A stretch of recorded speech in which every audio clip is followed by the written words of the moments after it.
So today's service is going to be lessons from St. Patrick. So I did a lot of research last night on St. Patrick after having been informed that today is St. Patrick's Day. So happy St. Patrick's Day. Our pastor's wearing green. It's great. So these are the lessons that I was able to glean from my research into St. Patrick. Humility and gratitude, courage and faith. And all of those combined made him a great ambassador for God. First of all, in humility and gratitude, he writes, "Before I was humbled, I was like a stone lying in deep mud, and he that is mighty came, and in his mercy raised me aloft. And from there I shout out in gratitude to the Lord for his great favors in this world." We also see him writing his confession. So halfway through his ministry, he was being very successful in Ireland. Nobody else had been successful. All the previous missionaries had been driven out.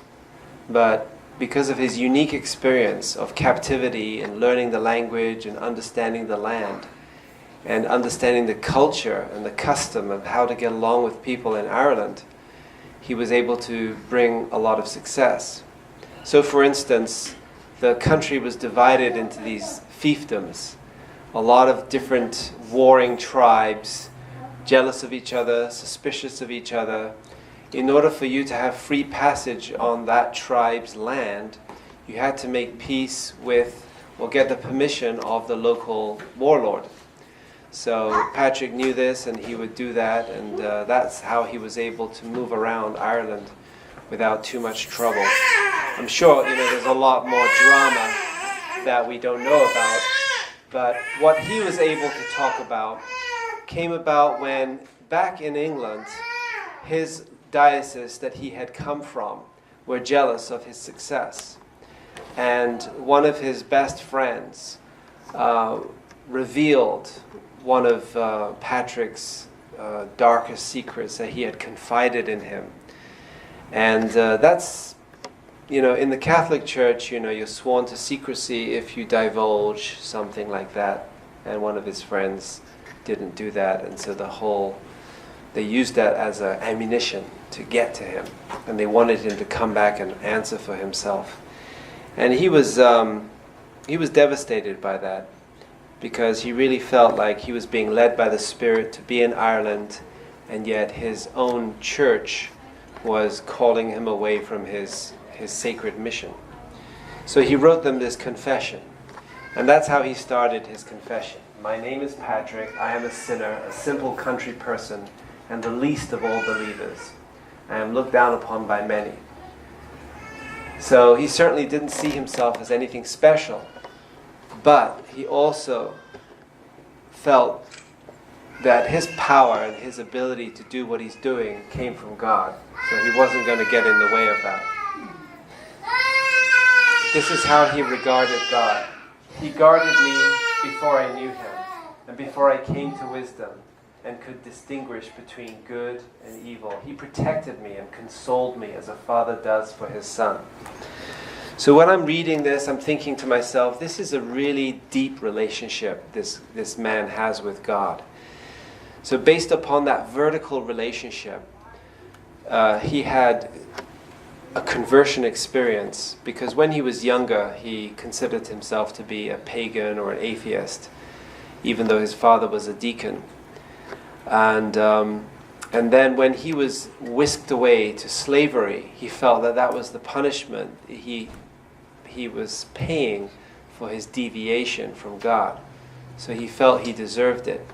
But imagine his situation. He's born into a life of luxury. He's being waited upon by servants in his own household.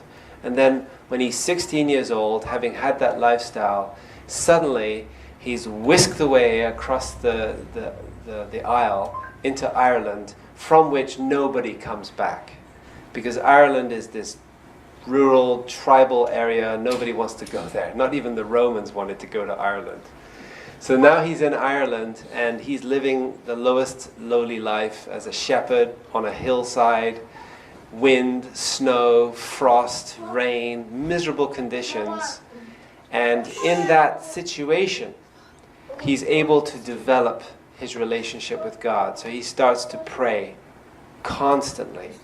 In his own admission, it was hundreds of times a day. He would pray and pray and pray. And in the prayer, he started to, in the quietude of being on that hillside all on his own, he was able to develop a very deep relationship with God. And so he knew himself to be not anything special, but at the same time, he felt a debt of gratitude to God, and he felt very much in love with God. The other thing I got from this testimony of Patrick is his courage. And this is where he writes, when he's writing his confession. He says, "That is why I cannot be silent," he's telling his own congregation, "nor would it be good to do so, about such great blessings and such a gift that the Lord so kindly bestowed in the land of my captivity." Imagine that. It's like the Israelites, captured, enslaved, and his response, having gone through a similar action of being captured, forced away from his family, enslaved, great blessings, such a gift that the Lord so kindly bestowed in the land of my captivity. In other words, when life gives you lemons, make lemonade. This guy was making amazing lemonade from a worst bunch of lemons you can possibly imagine. So he felt that his conversion experience in Ireland, in captivity, in slavery, was probably the best thing that ever happened in his life. This is how we can repay such blessings, when our lives change and we come to know God, to praise and bear witness to his great wonders before every nation under heaven. So this is really true for people in our community, in the Christian faith, in the Muslim faith, in any faith who have gone out to do great things. Oftentimes when you trace back their life, you see that there was pain at the beginning. There was a great deal of pain and suffering that they went through. And in the pain and suffering, they were able to come to know God. They were able to come to find God in a deep way that nobody else can realize. You can't intellectualize it. So whilst his congregation back in England were studying and they were learning and they were, understanding, Bible texts and all this stuff, Patrick never had any of that because he was in captivity during his learning period. So, and that was another interesting thing. Back in those days, the church would teach the Mass in Latin, but Patrick had no need for that. He was teaching the Word of God in Gaelic, directly to the people. Not some kind of pompous, detached, I'm speaking in a foreign language, just do what I do, don't bother understanding it, it's too much for you. No, he was speaking directly to the people. This is way before Martin Luther translated the Bible into common German. So in this sense, the people really appreciated him because he had a direct connection with them. And then in turn, they could build a direct connection with God. So in that sense, Patrick was way ahead of his time. Revolutionary, in fact. Another thing I got from this was his tremendous faith. You saw how he traveled 200 miles to catch that boat, to a land that he had never been to a city or a town that he had never been to. He knew nobody. He had that from a dream. So he got that from a dream, okay? So from a dream, he risks his life. He risks his life because a runaway slave is killed. If they're caught and captured, they are put to death. So he risks his life to go 200 miles to the east coast of Ireland to get a boat in a town that he's never been to, from people, to catch a ride from people he's never met. Now that requires tremendous faith. And when he gets there, he's denied passage. But he doesn't give up. He really believes, God is guiding him. I need to catch that boat. This is my destiny. So he starts praying. And before the end of his prayer, one of the sailors says, "Hey, get in." So he catches the boat back to England. So you can see a tremendous amount of faith from this man. In the knowledge of this faith, and without letting the dangers prevent it, it is right to make known the gift of God and his eternal consolation. It is right to spread the name of God faithfully and without fear, so that even after my death I may leave something of value. So, a tremendous amount of faith, a tremendous amount of love. Where does that love come from? It's rooted in the relationship he had with God.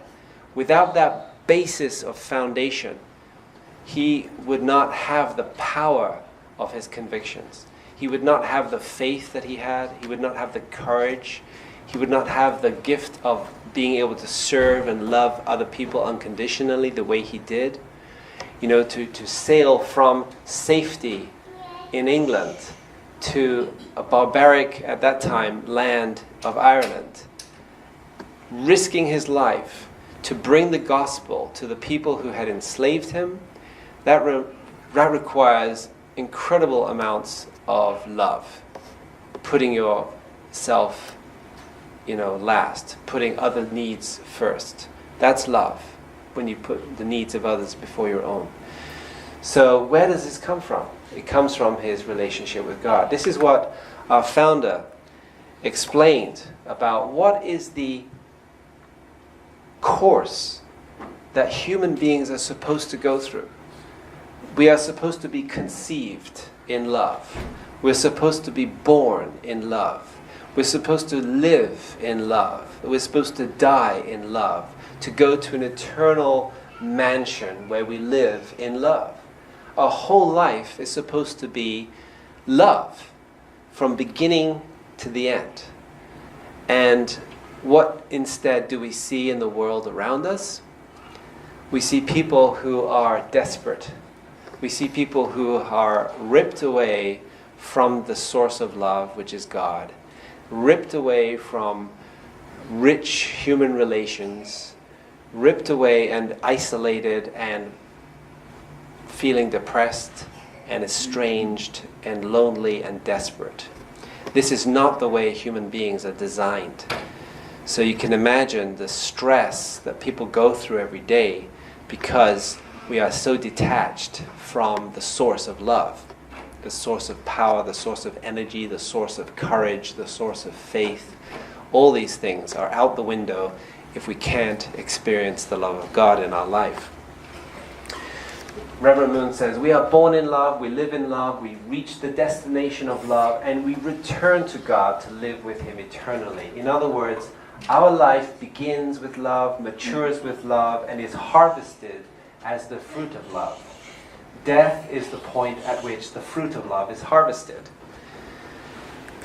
So we have a very different concept of death. We think death is the end and we're mourning. And of course it's sad to see people go because we won't see them until we go to the spiritual world. But really, death is the moment where you are plucking the fruit from the tree. It's disconnected from the tree, but it's a beautiful fruit. And that is what we are destined to become. Beautiful fruit. Once we've had a physical life in which we're investing our heart, investing our love, training our love muscles, growing our heart, doing loving deeds, then when we go to spirit world, that's not a big deal. That's like, I'm home. So, but because we're so detached from God, we're so ignorant of the relationship that we're supposed to be having with God, then we are afraid of death because we see it as a door, we don't know what's behind it. So here's Patrick paving the way for us, along with many saints and sages all across history, showing us this is the way we're supposed to live. So he sets sail from England, it goes into Ireland and just starts preaching the gospel, and I'm sure He spends many lonely days, but he's well prepared. His life experience has prepared him well for the loneliness and the difficulties that lie ahead. So in many ways, when you look at your life, you can go back to some very lonely and dark periods of your life, and then you can look back on them later on and go, oh, that prepared me for whatever I'm doing now or whatever I may be doing in the future. So in many ways, God is with us all the way, even though bad things are happening in our life. But these are things that are testing us and helping us to grow our character and develop our heart of love. So our job as we go through life is to respond to each situation with gratitude and with love. And that is very important to remember, especially when bad things happen, because that is our opportunity to grow. We're not really, for instance, if you play sports, you're not really getting better as a team when you're winning matches. You're getting better as a team when you lose a match and when you analyze why you lost the match. And then you think, okay, we can do better in this area, we can do better in that area, we can do better in this area. Okay, let's do that. And then let's play again. And that's how we get better. So when we go through difficulties in our life, our response should be gratitude. Thank you for this lesson. I know that's hard. And our response should be, please teach me. And become humble before God. Become humble before our brothers and sisters. Because everybody that you meet knows something that you don't. And be humble. And be like the kind of person that can absorb lessons and knowledge so that you can improve yourself and be a blessing to others. So this is the lessons from Patrick that I learned while studying this man's life. Humility and gratitude, courage, faith. But it all hinges on our vertical relationship with God. If we can get that right, if we can give ourselves time every day without distraction to develop our vertical relationship with God, whether that be to go and pray, whether that be to go to nature, whether that be to read God's words, whatever works for you. Build your vertical connection with God, and on that foundation you can develop your faith, you can develop the courage of your convictions, and you can start practicing love because you're receiving love. After all, we can't give what we don't have. We need to receive love. We need to receive love. And if we can experience the love of God in our life, then there's no limit to what we can do. So thank you, Patrick, and have a great St. Patrick's Day. Please join me in prayer. Dear Heavenly Father, thank you so much for this opportunity to receive your word and to be reminded of the great blessings that you bestow upon each and every one of us in our life. Some of us are going through a lot of difficulty right now. Some of us are going through a lot of turmoil in our life. And some of us feel very blessed. Whatever our situation is right now, help us to understand that how we respond to it is of utmost importance. We need to learn from the difficulties that we go through. We need to understand that in many cases we are at fault and we are to blame for them occurring in our life, so that we can then transform them and grow from them and then go on to be a blessing to others. So please guide each and every one of us. Help us to remember how much love we receive from you. Help us to remind ourselves of the love that we receive from you. Even if that means going into nature or looking at the food in front of us at lunch and thinking, wow, so many people are denied this basic privilege of life, and yet here I am able to enjoy this blessing in my life. Help us to remember how much we are loved so that we can have a heart filled with love. And when we have a heart filled with love, we're in a position then to be a blessing to others and to love others. So please guide us, and thank you for this opportunity to be reminded of these things and help us to have a blessed week in front of us. We offer this prayer in the name of James and Katya Chisholm, of a blessed central family, in the name of Jesus, in the name of Sun Myung Moon and Hak Jahan Moon, in the names of all the saints and sages. We offer this prayer to you now. Aju and Amen.